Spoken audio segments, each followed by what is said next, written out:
If you find yourself having a breakdown of communication with your wife or partner, the worst thing you can do is go, use you. It's you. Because again, it's going to go badly wrong. Again, always start with I think, I feel. Because no one can take that away from you. Do you know what I mean? Yeah. If you deviate off that, you know it's going to be a bad outcome.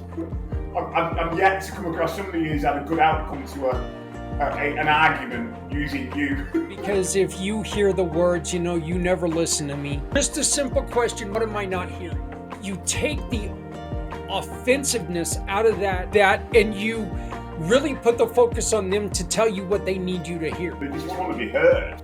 A lot of people in today's society, because the nature of it is, there's two things a lot of us crave because of the nature of the society we're in. It's to be heard and to be seen. Those two are absolutely crucial because a lot of people don't feel seen, don't feel heard. And it's not a great place to be. That is a massive indicator of your own self-esteem, that you think and feel that you're not seen and you're not heard.